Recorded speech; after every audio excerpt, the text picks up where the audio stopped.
Excellent. So, hi everyone. My name is Carla Plasencia, and on behalf of the student world, I welcome you to this live session with ESIC Business and Marketing School. I'll explain to you the platform real quick so we can start with the presentation. Perfect. Okay, so if you have any questions during the presentation, please type them at the Q&A section, which is the second window from your chat tab. Also, right now on the third window, you'll find a poll. If you go there and could share your answer with me, that will be perfect. You can answer directly there on the poll in the platform, so we can know if you are from a francophone country or an anglophone country. Excellent. Okay, so now I'll introduce our presenters. We have Mariela, Head of International Affairs at ESIC, and Tanguy, Founder and Managing Director of the strategic consultancy company Global Born. Welcome, guys. Thank you so much for being here with us. And let's begin with the presentation.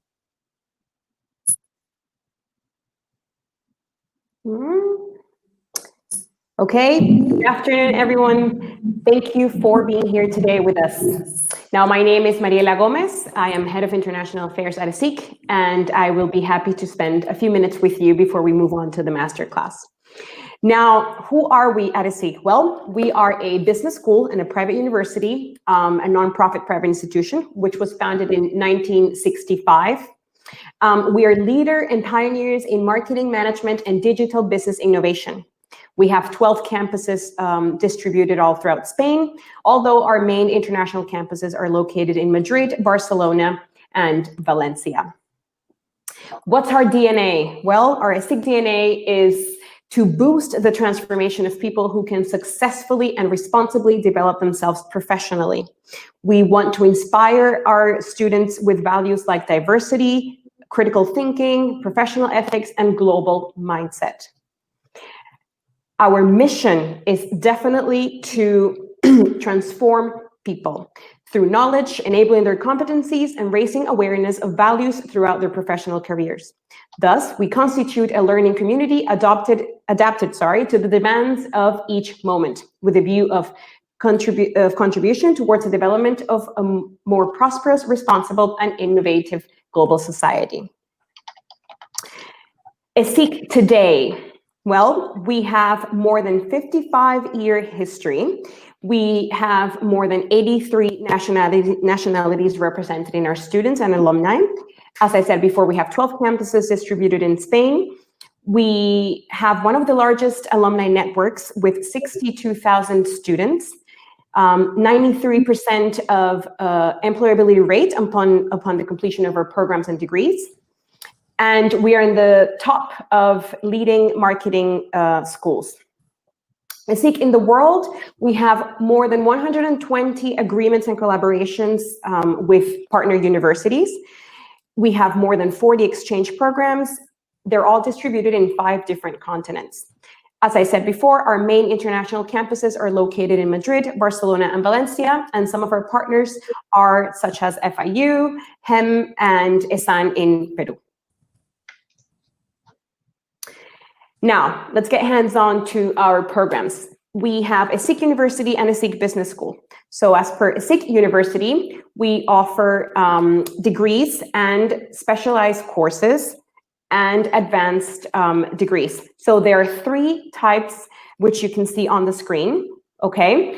Basically, you can choose a bachelor's degree for 4 years, and then an advanced degree and specialization course in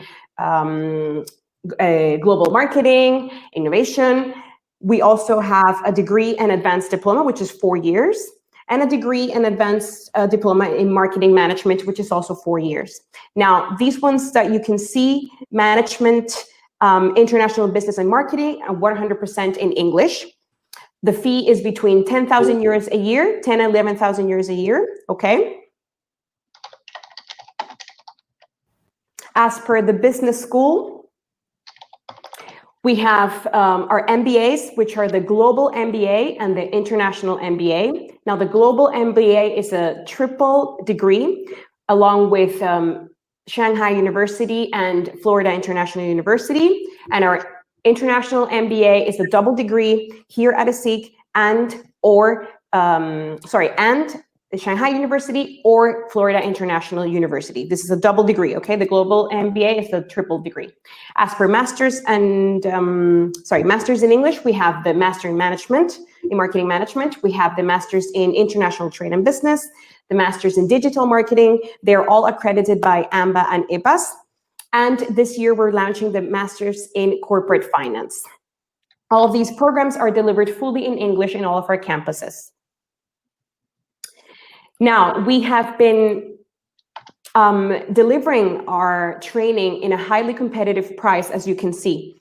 These can be, can you hear me? Yes. Okay, thank you. A message came up.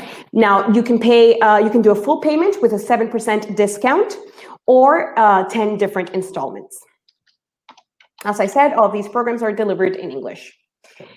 One of our biggest projects at the moment is our new business school, which is a campus opening in Madrid for fall 2021. It is located in Pozuelo, just right on the outskirts of Madrid. It's a beautiful area. There's a big landscape and a lot of green areas. Now, this campus is thought to be pioneering business innovation and eco-sustainability. Its capacity is 4,000 students, so it's a pretty big project for us, and we're very excited to launch it very soon.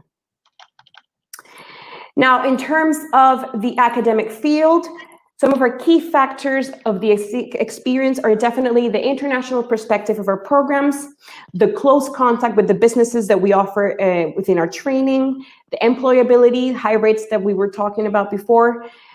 We promote and support entrepreneurs, and our teaching methodology is based on small groups, compulsory class attendance, personalized attention for our students and families. We have a global mindset, and we accompany you, and professors accompany you throughout your professional career with this mindset. Continuous evaluations, proximity, and transparency in the communication. Transformative learning is our new methodology, and it inspires us to work in new ways. It's breaking old teaching models and introducing a new methodology based on the close contact with the business environment, innovation, and optimum teamwork.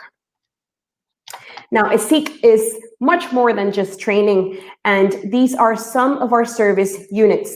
We have ESIC International Office, which is the unit that will provide you with all the help and support that you need to pursue one or more than one of our international programs and Erasmus programs that we have with the 120 agreements that I mentioned before. Followed by the Professional Development Center, which is the team of mentors and professionals that will guide you and help you introduce yourself into the business world.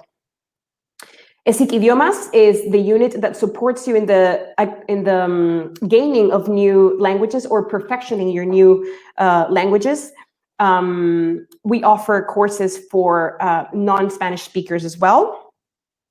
Then we have ESIC Tech, which is an interactive space designed for the learning of new and cutting-edge technologies. It is actually a space, it's designed for you to interact with robotic technologies. We have quite a few robots, and it's a pretty fun unit here at the school.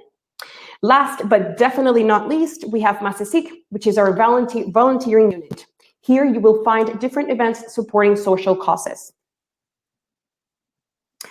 Now, everything that I have told you about has definitely paid off, because we can say that these are some of the rankings in which we have been included as one of the best business schools in Spain, also awarded for our degrees in marketing, international management, and the many more that you can see on screen.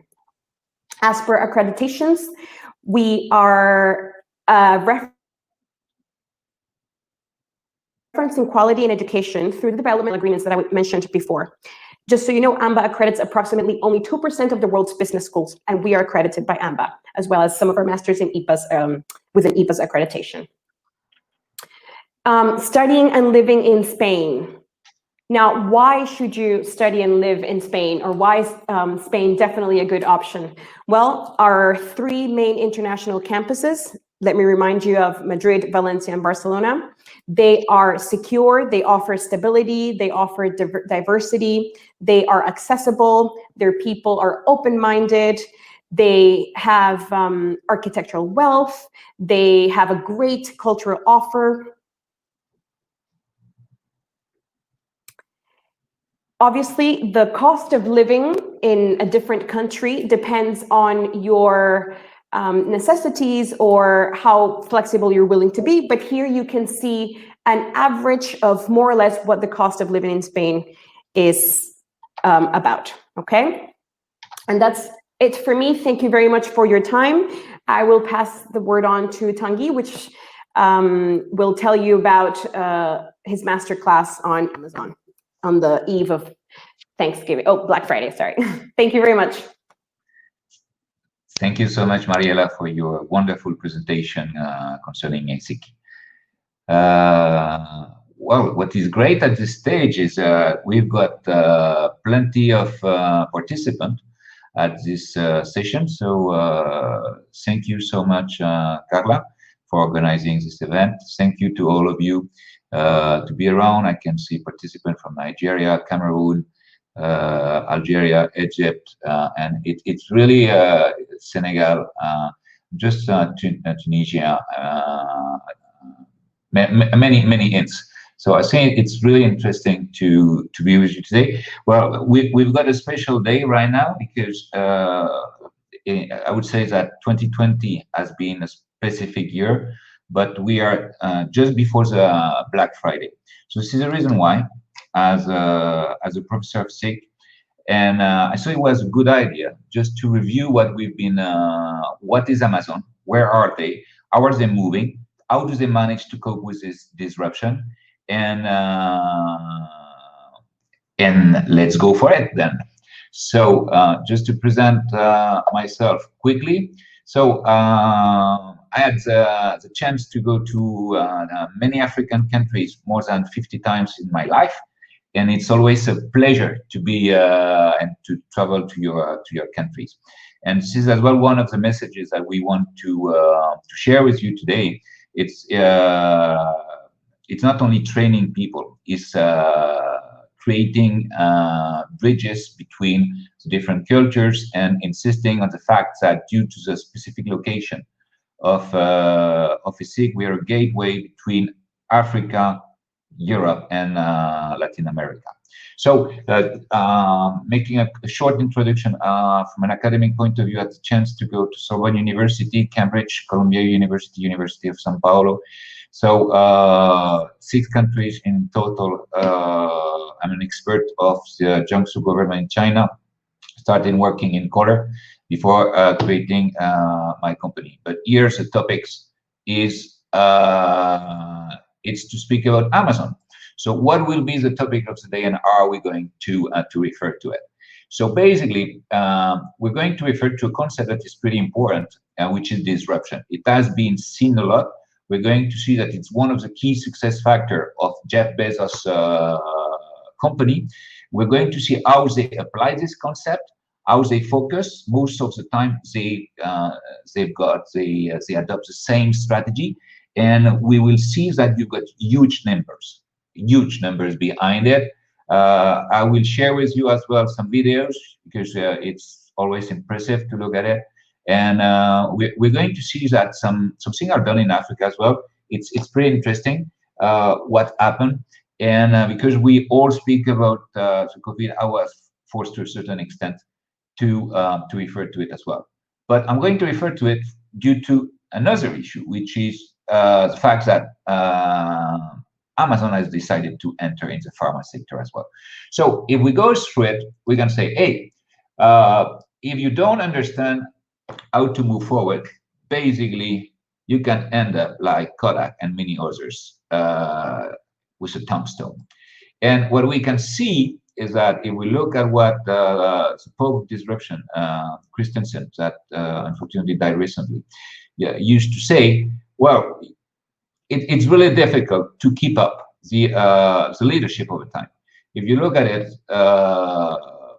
number one in a specific sector such as electronic has changed so much that what we can hope is that it will be extremely difficult to Amazon to manage such a high level, such a high track record. Why? Because most of the time, what companies do and focus is they focus on sustaining innovation. What does it mean? To a certain extent, they just want to keep up using their existing competitive advantage without provoking the radical change. And because they don't go with the radical change, it doesn't work out. So this is the reason why companies should try to challenge themselves and to move much faster in a set of environment.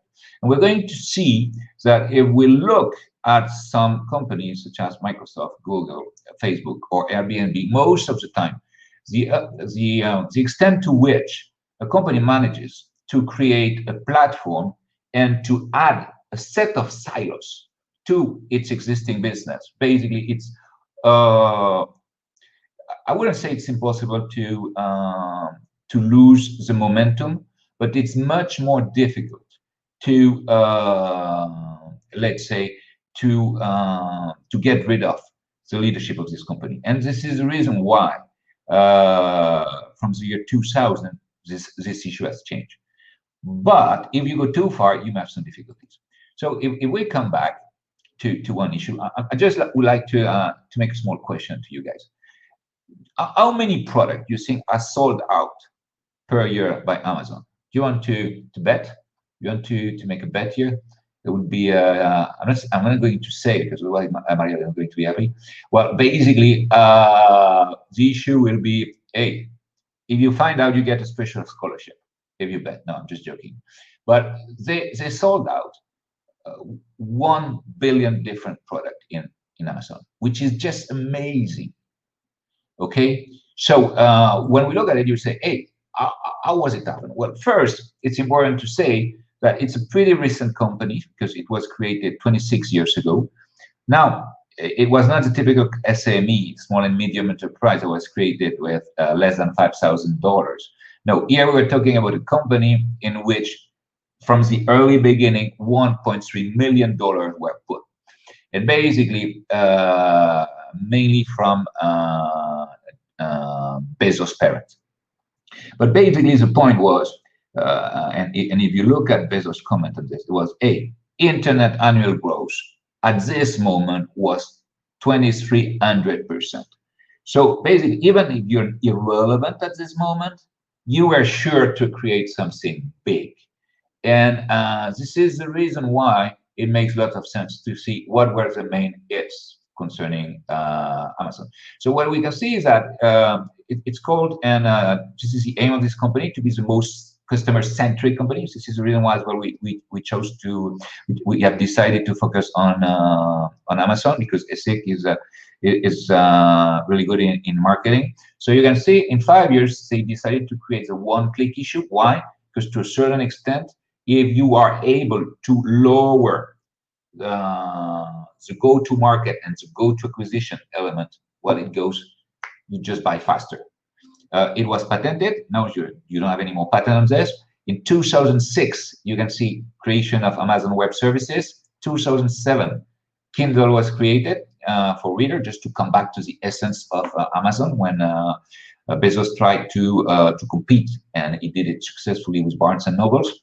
2016 with the drones, and the Amazon Go just entering into, let's say, the grocery business. What is just amazing to see is the level of growth that this company has managed to keep up from 2004 to 2019 at a huge pace, and the pace is even increasing over years. So it seems everything is perfect. We're going to see that we've got a few elements on which we need to pay some more attention, because there are some elements that might not be so shiny. Okay, so when we look at it, first of all, Amazon is able to grow. It's fantastic. Nevertheless, marketing costs and shipment costs are increasing as well, almost as substantially, which is quite a problem because in terms of fixed costs, what we might have guessed out is that they would have increased at a lower speed. And the problem is if it's keep up with the same level of cost, if Amazon doesn't manage to increase at a sufficient pace for the next year, they may face some difficulties. And what is quite interesting, you say, hey, everybody has heard with the COVID, unfortunately, that online purchases were pretty successful. And it's true. Look at the evolution of stock exchange concerning Amazon. Look at the record of profit. It has moved from $1.73 in 1997 to more than $3,000 currently, with a steady increase in the last year. And this steady increase has been marked as well by the fact that since the beginning, just between March and April 2020, Amazon was able to hire 175,000 workers. So imagine 800,000 workers just moving up. So here what we can see is that, hey, you've got big data, you've got intelligence, you've got artificial intelligence in there, you've got many things, but you still have people, many people. But on the other way around, what can we say? Well, if we look around, you would say, okay, you've got this product. I don't know if you've seen this this type of element. Yeah, I fully agree with Ali Kumli about the product. It's a really good comment about the amount of products that are sold out. We'll keep into account your participation, Ali Kumli. But what is really interesting is how, let's say, the organization take place into the warehouse. By the way, when you come to Spain, to ESIC, what you will have the opportunities, some visits are organized to the warehouse and you will be able to show it. But I show you a small video first about the warehouse, how to see how it works. Let's see if it works. Well, I go and play. Let's see and enjoy. All over the world, Amazon is building giant delivery facilities, which it calls fulfillment centers, where traditional warehouses have static rows of shelving with staff walking back and forth. Here it's the shelves which do the walking.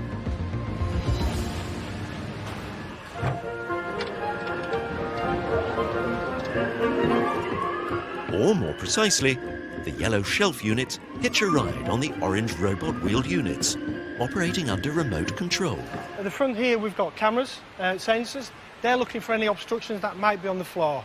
That'll send information back to the out of it and it'll tell the robot to slow down and come to a standstill safely.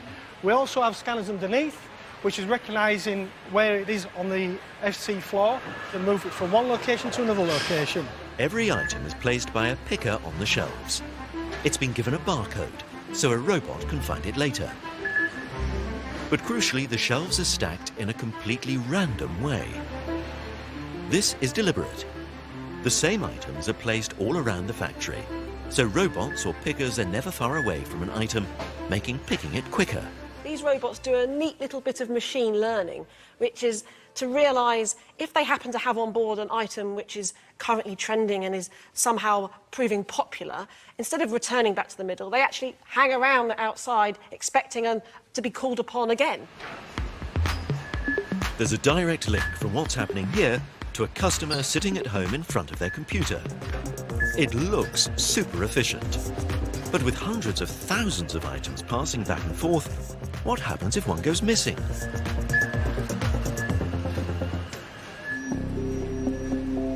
An alert's gone out, saying there's something on the floor which shouldn't be there. Adam Cunliffe is a specially trained troubleshooter, one of very few people authorised to enter the cage where the robots roam. The system's showing me that I have an item that's fallen out of the pod on the floor. What I'm going to do is draw a path from the gate to the item, and I'm going to turn on my safety vest, which will let out a radio frequency. As the robots circle around him, Adam's jacket emits a radio pulse, which tells the robots to avoid him, protecting both them and him. Even so, he's keen to find the lost item as soon as possible.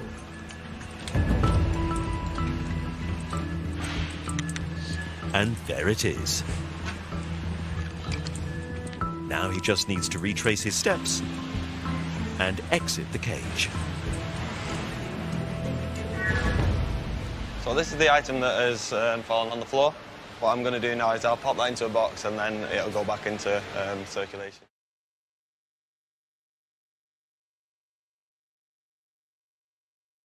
To the slide. Yeah, so what you can see here, it's just amazing because we moved definitely to a complete different system in which Amazon has been leading and is increasing its advance thanks to robotics, big data, and so on. And it's moving on because what you can see is that there was the online store, the physical store, we commented, as the one in Madrid or the one in Barcelona. You've got as well some new type of service working with resellers. We're going to see it's not always working everywhere as they wish. Subscription services with Prime working pretty well, and the division where they make more profit is Amazon Web Services. Really excellent issues.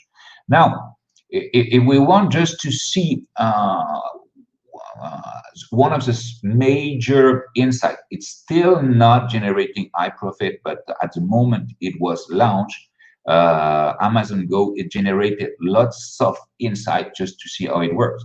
So I'm just going to show you the beginning of the video, because to a certain extent, you're going to see how it works. 4 years ago, we started to wonder, what would shopping look like if you could walk into a store, grab what you want, and just go? What if we could weave the most advanced machine learning, computer vision, and AI into the very fabric of a store so you never have to wait in line? No lines, no checkouts, no registers. Welcome to Amazon Go. Use the Amazon. What is really interesting is that we have definitely entered a new world. Imagine the difference you may have. You say, is it so popular? Well, right now you've got less than 50 Amazon Go store in the States, so it's moving progressively, but to a certain extent, what we can imagine is that retail store, as they exist, will suffer some major disruption in the upcoming years, everywhere in the world. So it's really important to figure out how it works, to see how you can use this technique, and as well to figure out what is the right specialization you need to have for your study.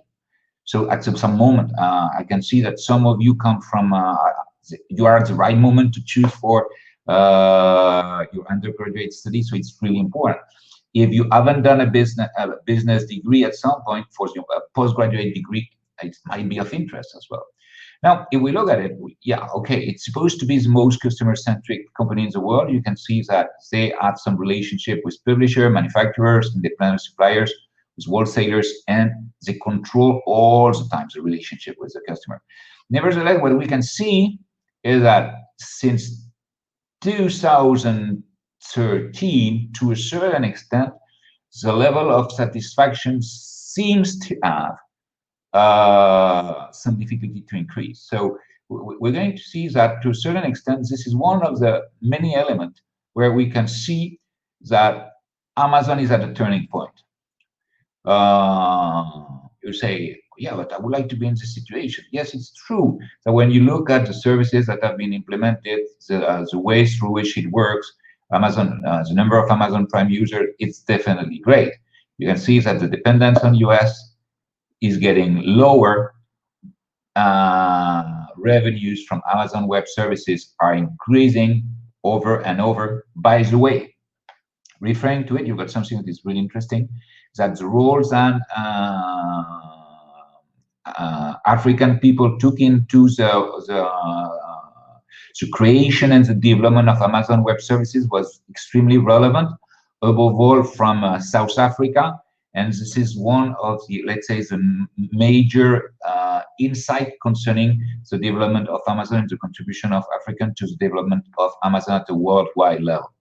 Now, what we're going to see, and here I'm entering into a new phase of the presentation, that watch out, they have expanded the scope, they have entered in many services, but it's pretty difficult to keep up the lead. What can we see? Well, in terms of cloud, okay, Amazon is still leading.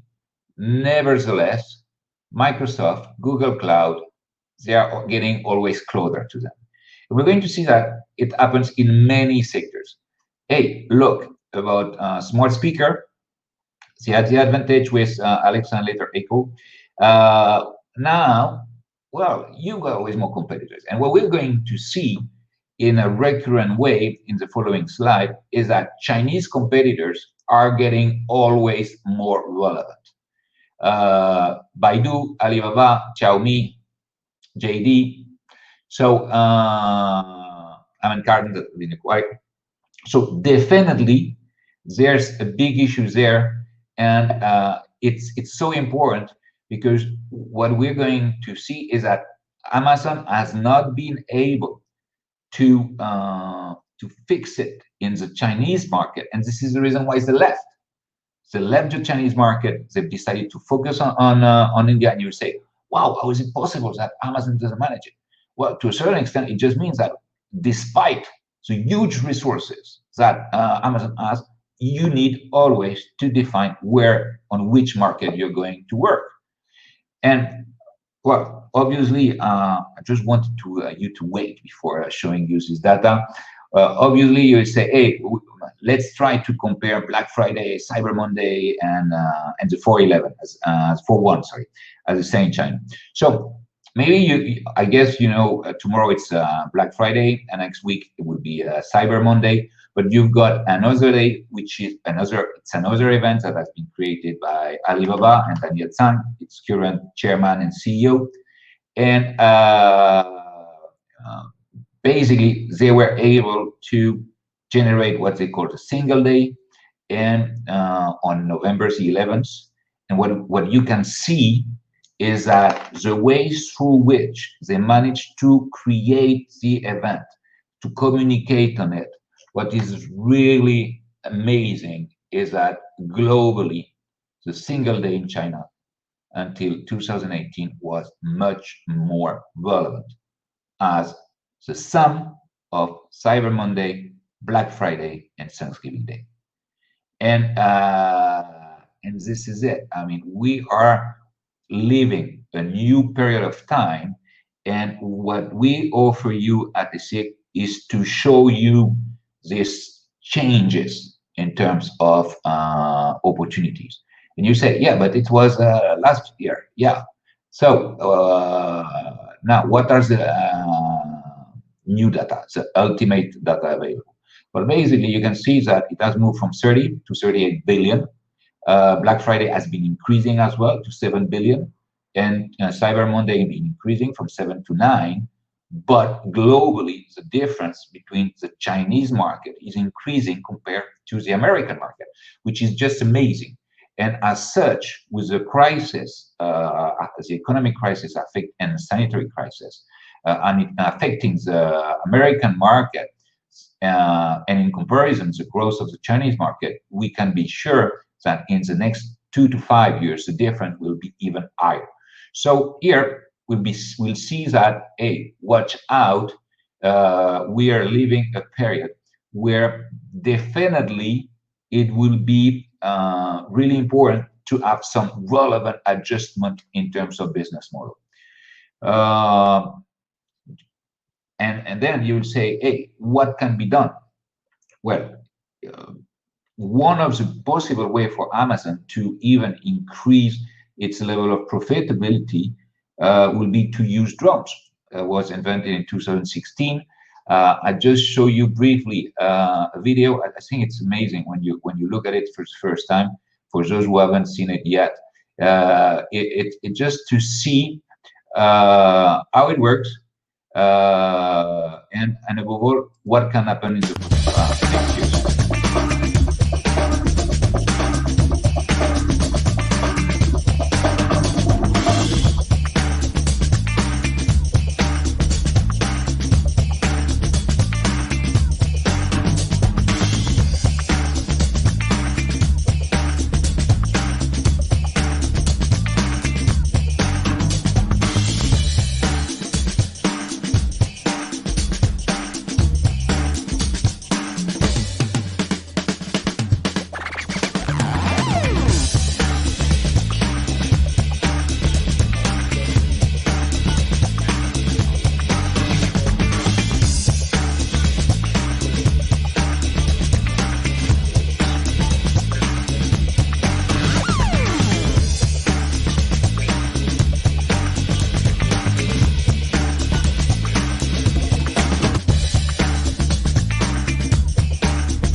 See to a certain extent, it's just amazing to see how it works. Now you say, hey, what happens if I live in a city, in a flat where I've got many neighbors? Maybe it will be more difficult, but you can always let a small place where you can make it. But what is at stake here is that there are many employees, many drivers, many people that are, let's say, they don't add so much added value, and to a certain extent, there's a big risk in terms of getting rid of so many employees. For which element? Well, we're going to see for increasing the profitability and launching new issues. But what is most interesting is that we're going to see that they are lagged by Chinese firms when they compete at on the marketplace. Look, the main one are both of them controlled by Alibaba. I'm referring to Taobao and Tmall. And there's the other competitor, they're JD. So as I said before, they left the Chinese market, they're betting on the Indian market, and it's another division. And we're going to, if we move forward, what can be said is that, okay, Amazon is pretty successful entering new markets in terms of videos, but here they're not, they do not have difficulties so much with Chinese, even if Hulu and is getting always more relevant. But the problem is that you've got Netflix, and Netflix is tough. If we move on, and if we look at the portfolio and so on, this is a big problem for Amazon. So, and this happens as well for the music. So every time we refer to content, we can see that, yeah, okay, you say, hey, where are Chinese? Well, Tencent is around, moving on. But overall, the issue is Spotify. But Apple Music, for instance, I guess you know it from the beginning of the lockdown in March, Apple has invested billions in Apple Music. So all in Sub-Saharan Africa, in 25 Sub-Saharan African countries, which is creating channel, I mean, this is a fantastic move, and nobody knows how Amazon will be able to face it. So this is quite interesting to see that we are living a period of full disruption, and at the end of the day, when you can see they're trying to create their own operating system as well.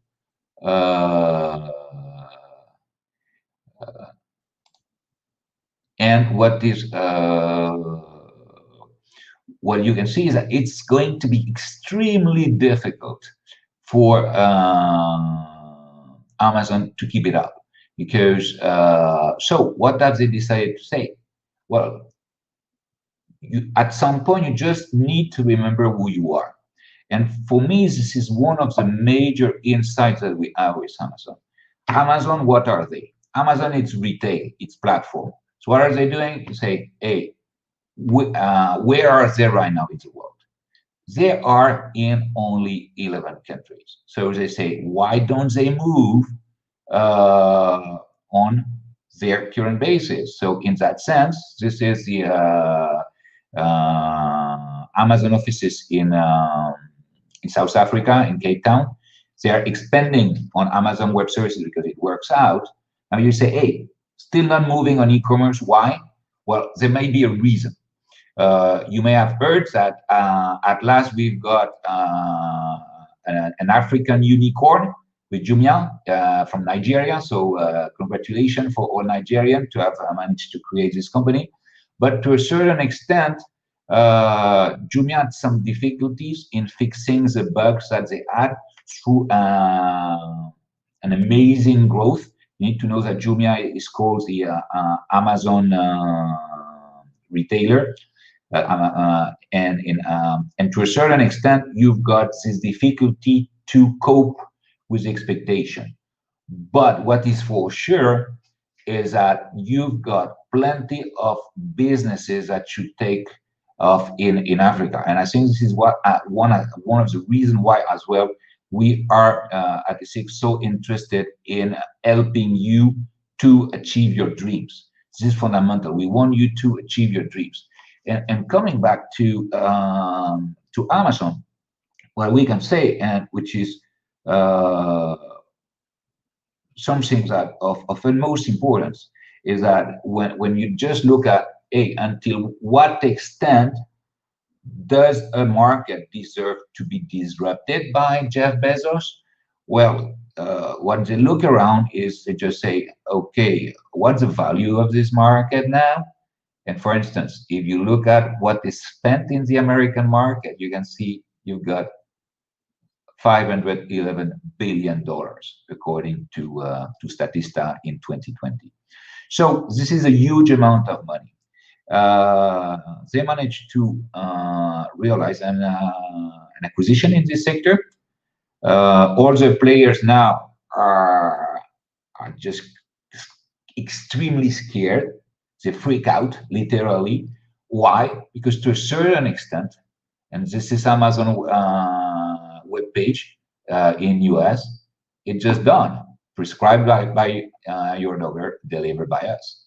So globally, you can see that, A, Amazon is moving in this sector. They are not the unique one moving into the pharma sector. Why? Well, pretty simple.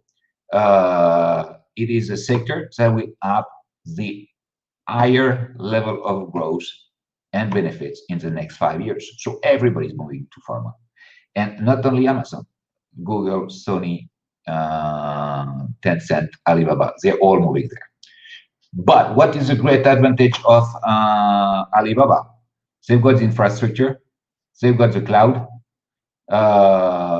It's just adding a category of product for them. And some calculation have been done already. What is quite amazing, is that to a certain extent, what may happen is that the whole value chain in the pharma sector might be disrupted, because even the price of the generics might decrease by 80% only in the US market. And for the patented product, it might decrease by 40%. It would be more difficult for Amazon to make the disruption there. They need to respect, obviously, intellectual property rights. But as you can guess out, as the vast majority of blockbusters in the pharma sector, they are ending up their patent. Basically, they need to reinvent their business. And as it happens a couple of years ago, well, Amazon will have its own pharmacies. And they will arrive much faster than if you go to the pharma.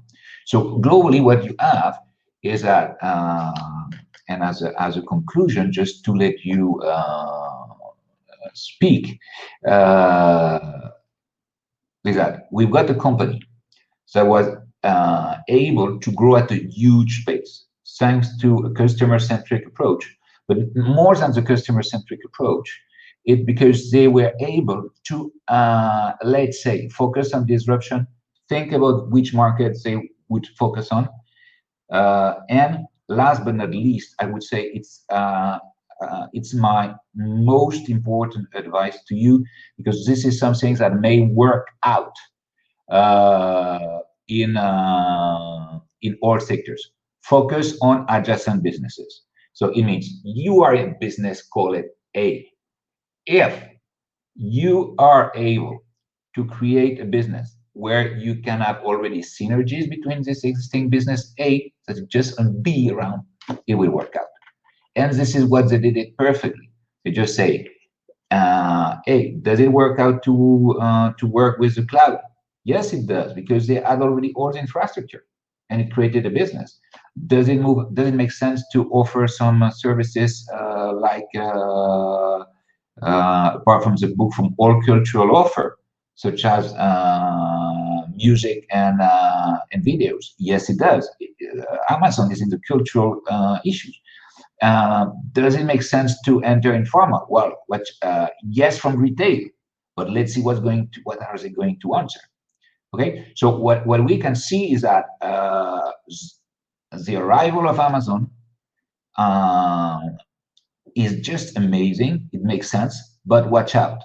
They may have grown too fast, too early, and they may be forced to make some choices in the future.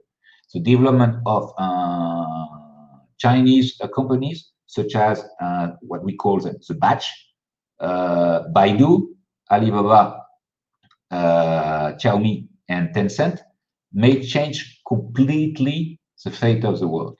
So this is the reason why I just want to let it open to see if you have questions. Mariela and I would be extremely happy to provide you some insight about it.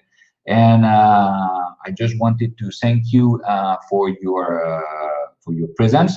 And if you have some question, please feel free. And Carla, again, thank you for organizing this event as well. Thank you. Thank you, Tanguy. Thanks. I see that we do have some questions indeed. Carla, I don't know if you were going to read them out for us, or we can just have a look at the chat. I can read them out for you. And if you find anything on the chat that you also like to answer, that's perfect.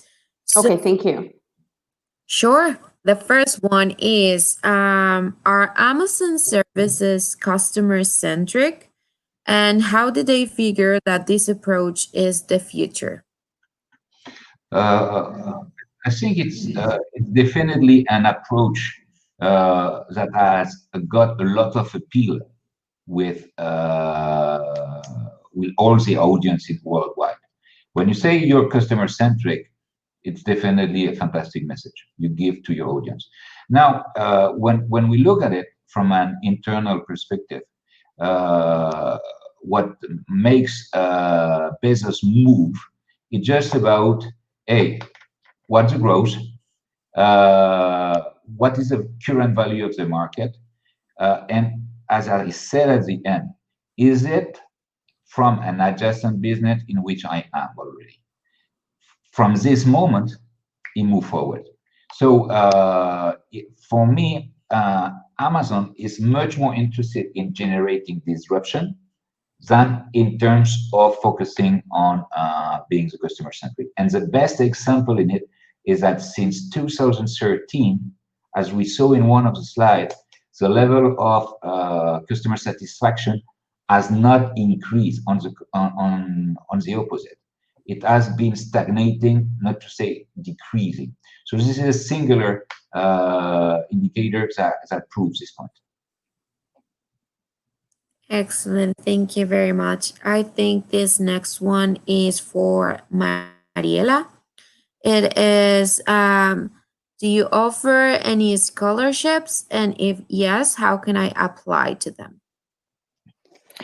Yes. So for university degrees or for ESIC University, they can pursue a 20 to 25% scholarship. As per postgraduate studies, there are other scholarships that we can send you information on upon the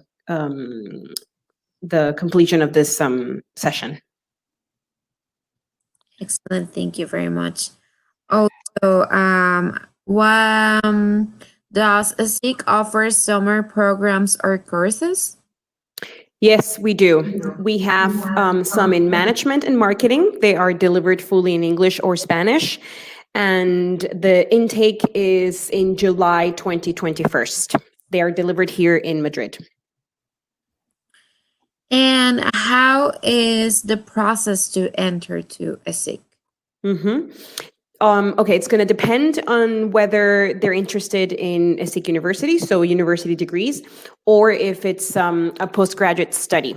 In any case, we will provide our email, or they can provide their emails, and we will put them in touch with an admissions advisor so that they can start being more informed exactly about the degrees or programs they want to be informed about. But more or less, just to do a summary of it, well, definitely provide, in the case of university, so high school diploma, it's got to be finished, the transcript of the marks, a certificate of English or Spanish, depending on the course the degree, they would be pursuing, and then start the visa process. Yeah. Yeah, you had something we can say as well, Mariela, is that if you want, for those who are interested, that have some question in French, si vous voulez, je peux vous aider. Being a French native, I can help. And what we can say is that for those who say, well, obviously courses are delivered in Spanish or in English, but if you come from a French-speaking country, we've got at ESIC. ESIC is a school as well that has a language center. So you can have at the beginning of the course, as soon as you've been admitted in the process, we can design some process to be sure that you will work out for you in school. We've got many facilities to being, let's say, to be their second home, which is extremely. Definitely. Thank you, Tanguy. Excellent. Now we have, in this priority in services that Amazon have right now, can there be a weak point in the near future? Yeah, as I said, basically we've got 2 weak points: overextension, overstretch the range of product, and not being able to cope with this issue from 2 perspectives. Let's say from the competitor's perspective, and right now what we can see in the European Union, you've got many complaints. You've got some decrees that are on the verge to be voted against Amazon, because basically in France, for instance, they have postponed Black Friday for 1 week. They are opening back the store on the 28th. Why? Because they just want to be sure that Amazon is not going to kill what they call the French culture. So this is 1 point. And the second aspect of the disruption may come from the fact that you've got such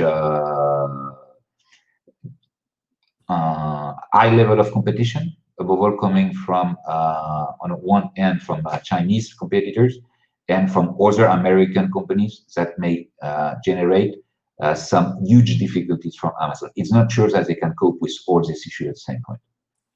And so this is, let's say, with the current framework. And if I had to add another point concerning, let's say, a possible new framework, is that some weeks ago, there was for the first time for decades, basically, there was an initiative from the Congress that was saying, hey, it may be time to go against monopolies such as Google. So if you have some initiative just to break the GAFAM or the batch for the Chinese equivalent, it may be a huge threat as well from a legal point of view for this company. Excellent. Thank you very much.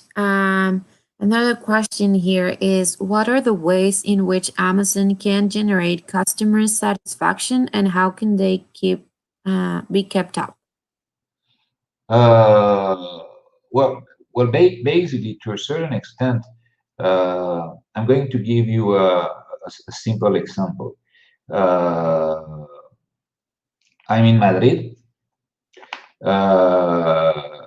The day before yesterday, I ordered a book in French, and I got it yesterday at my office.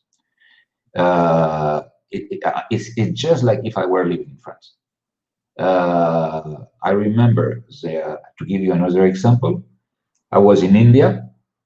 I got an account in Amazon India as well. I ordered the book on a Saturday, and I received the book on Sunday.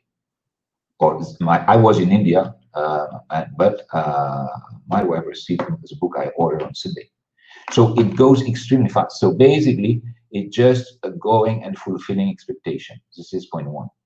Point two, it's it just after they get a set of variables that are fulfilled in terms of big data, they move to another category of product. They did it until now with a really high success. Will they make it on the mid-run? It's not so sure. For instance, in India, just to add up some new element, they are trying to not to repeat the same mistakes they did in China. They say, well, the Indian government seems to be more friendly. For instance, Walmart was able to acquire a major digital company there. It's called Flipchart. But they still have difficulties. So we are going to see how they solve it out. And it's not, if they don't make it in India, basically it starts becoming tough, because in India, the level of infrastructure is not as good in China. And in China, they fail, despite having a great level of infrastructure. They fail due to the competitors.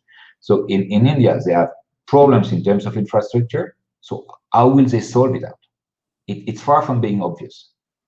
And you've got many questions from analysts, financial analysts concerning this point. Thank you very much. Another question here is, do you think that sales will still increase or decrease after this pandemic ends? Well, I guess you refer to Jaula, refers to Amazon sales. I guess they should stagnate, and they may even decrease, because to a certain extent, the big point, and there was a McKinsey survey that was published 3 weeks ago on this that was pretty interesting.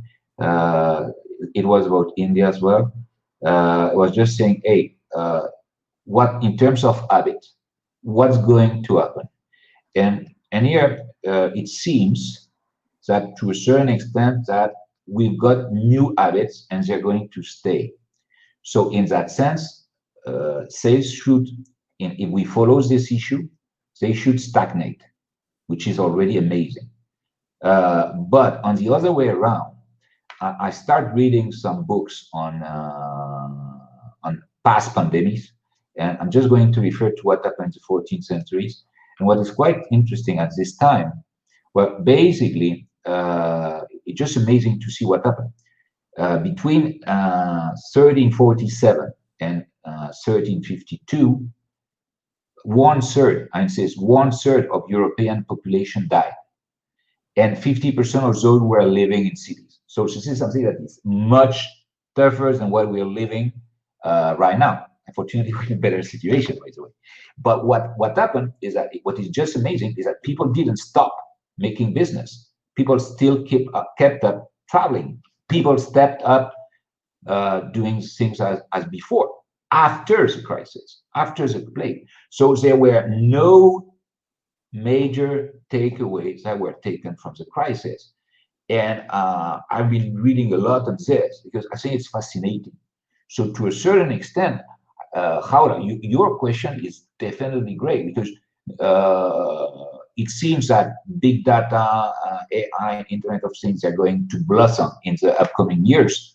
But to a certain extent, what we can see is that nobody, I insist, nobody is able to say that it will be solved out in 3 months. And personally, what I think is that even though there will be such a pressure on the Food and Drug Administration that we'd say, okay, for the vaccine, it will take time before they get produced. And when they will be manufactured and when it will reach some people, there's such a high level of demand that has to be provided that it may even go to the southern hemisphere. So the big point is that we've got high level of uncertainty. What is for sure, and here we'll come back to ESIC at this point, is that we can't stop living. We need to go, we need to learn more. We've got plenty of ways of learning.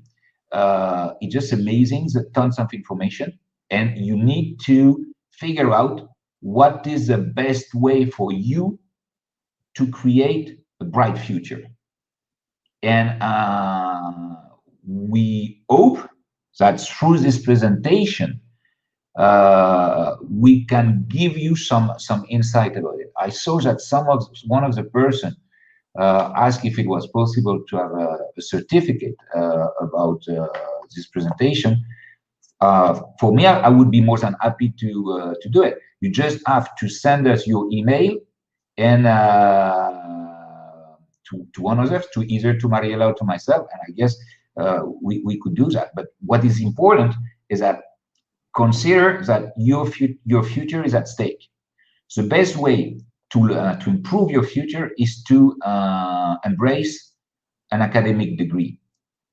And as such, your presence demonstrates that you consider ESIC as a valuable option. And we do hope that thanks to this institutional presentations, the great presentations that Mariela did about ESIC, thanks to my humble presentation concerning Amazon, you can say, hey, I've learned during this time. And as such, I would like to get back in touch with them and just to say, hey, let's try to know ourselves better and just give the opportunity to know ourselves and to help you to bring and to create you a bright future. Thank you very, very much. This is another question. If I have a study visa, can I work and study at the same time? Yes, but only up to 35 hours a week, I think. 35 or 30, I'm not sure. Technically, you're supposed to you're supposed to do an internship without it interfering with your studies. So you should have time to attend class and also to study on your own. So I think it's somewhere between 30 to 35 hours a week. Yeah, and here, just to complement what Mariela said, at ESIC, we've got a career department, and we've got contact with thousands of companies. So the best way to make it is that try to consider as soon as you can your academic choice. As soon as you are admitted, you got something that is really important. That the best way to find a job when you come to Spain is you get in touch. We can say, hey, you're admitted. You come up to career department. We work with you. We try to figure out what are the strengths of your CV, just to empower your candidature, and then it will work out. We've got so many insight. You've got a thing that I think we haven't commented yet, but it's pretty interesting to look at it. Spanish companies are moving at a huge speed towards Africa. And just to give an example, where in a country where I went more than, well, I don't know, more than 20 times, in Morocco, for instance, Morocco, now its main commercial partner is Spain. It's no more France. So you would say, okay, it's cool to know French. I know I've got French and English, it's enough. No, if you want to work and if you want to have new business opportunities, just use it as well with ESIC, because you follow up your degree in English, and thanks to some classes you may have at some time or on top of your internship, you will get internship, degree, and a job. What is for me the best equation you may have. Personally, when I was in your seat, what I was doing, and this was always the equation. First, and I told you, I went and studied in several countries. You go abroad, you get an internship. With the internship, you pay some part of your studies, so you lower the debt. And above all, you've got, you know how people study and you know how people work. And basically, independently where you want to live later, this is things that you will keep up for your whole life. Definitely, definitely. In fact, one of the, I would say one of the biggest assets of the professional careers department is the fact that we have mentors or advisors that will sit down with you, like Tanguy said, and build or review your curriculum based on your skills and yeah, just to help you throughout your development professionally. And for those interested in startup, there's an incubator as well in ESIC. So Vicente and Javier, among others, will be delighted to know you if you get a project to develop. It will be a big opportunity for you. Excellent. Thank you very, very much. Here's 2 more questions. People who had completed their undergraduate studies in English are also obligated to provide a language level certificate? No, as long as you can prove that you've studied in an English-speaking country. So I assume that your transcripts will be in English and the information of your school will be in English.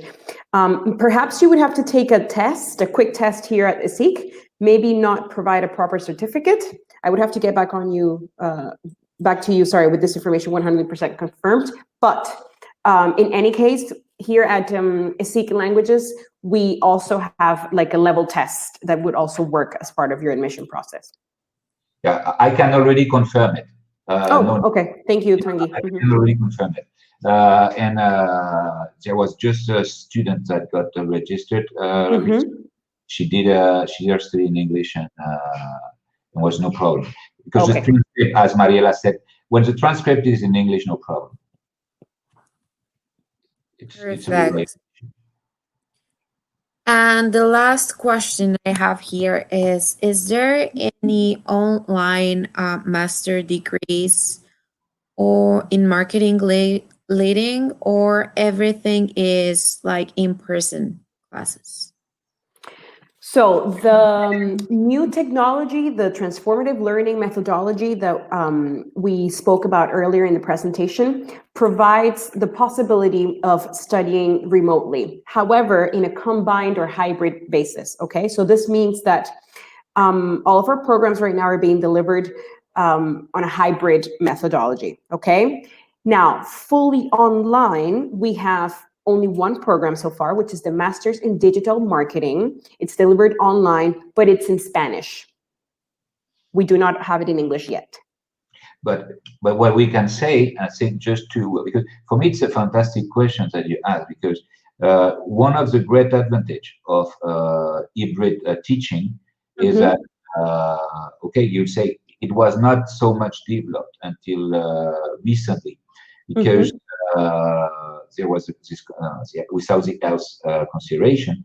But now, for instance, I'm delivering classes. So if you have some specific question on this program, I can comment it because I'm faculty in the MBA, international MBA,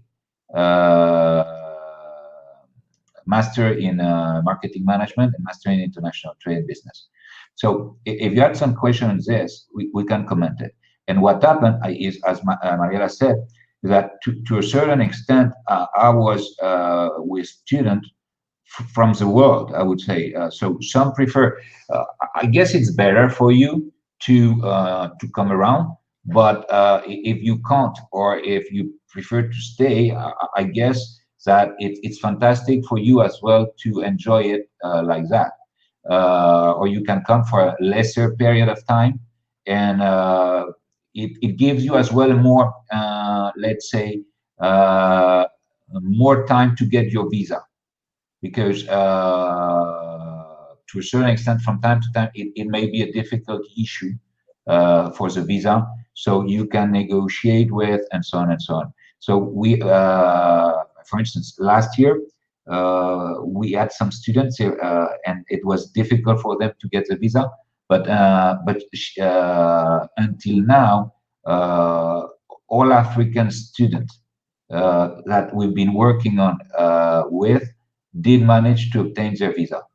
So so we work really well, and I think this is something that we haven't commented yet, but it's really important to comment, is that we've got a great relationship with the Spanish consulate, and in some countries with the Spanish ambassador. Depending on from which country you are, I know them personally. So unfortunately, I don't know all of them, but I know some of them, and it may help a lot. Now, if you get in touch in July, end of July, it's difficult. So please, if you want to help us, think about us as well. We will do our best to be sure that you can start from the first day of the program. If you can arrive in Spain a little earlier, if you want to make it online or whatever, it's feasible. But the sooner the better. Like that, nobody will be running.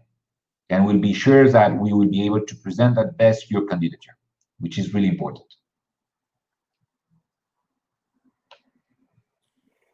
Perfect. Thank you very much. I think we have reached the end of this live session. I don't know if you want to add anything else before we go.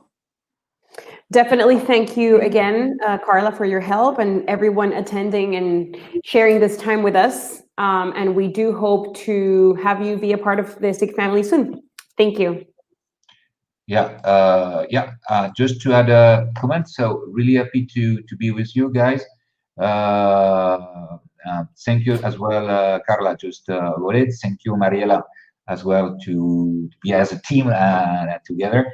And above all, for me, at the point is to help you to be just to see. So if you want, I can send you the presentation. I could see that some of you put their email. I already picked them up. But do not hesitate, and I hope it's just the first day of a good on a friendship. That would be the best thing. Definitely. Okay. Thank you very much. Thank you indeed. Thank you, Tanguy. Thank you, Mariela, for being with us today, and thank you to all the attendees. I hope you have a wonderful day, evening, depending on where you're from, and see you next time.